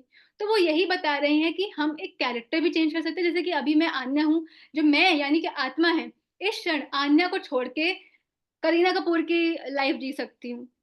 और मैं चाहूँ तो दूसरी आन्या, जो पैरेलल लाइफ में दूसरी आन्या है जो कुछ और कर रही है, मैं उसमें जा सकती हूँ। लेकिन उसके लिए आत्मा की जागृति जरूरी है, शून्य में आना। यानी कि डिटैच होना। अभी हम क्या सोचते हैं ना, अरे मैं यहाँ छोड़ दूँगी तो इस बॉडी का क्या होगा, शरीर मर जाएगा, मेरे परिवार वालों का क्या होगा? वो एक अटैचमेंट है ना, हमें डिटैच होना है, शून्यता में आना है। वो हनुमान जी हमें बता रहे हैं। Okay, thank you. Thank you ma'am. I hope समझ आया हो। आई थिंक इस बुक को यस यस। जितनी बार पढ़ेंगे ना उतनी बार और समझ आएगा। तो थैंक यू हाँ, ma'am. Thank you so much. Thank you सभी मास्टर्स। अगर आपका भी कोई क्वेश्चन है, कोई शेयरिंग है तो आप कर सकते हैं, नहीं तो हम सेशन एंड करते हैं और मिलेंगे अगले मंडे ट्यूसडे। तब तक आप ऐसे ही ज्ञान में रहें, मुस्कुराते रहें, खुश रहें, क्योंकि खुश रहना हमारे सबसे इम्पोर्टेंट चीज़ है कि खुश रहो। जब आप खुश रहते हो लाइफ में अपने आप सब कुछ अच्छा हो जाता है। तो thank you so much masters, love you all, हम फिर मिलेंगे। बाय।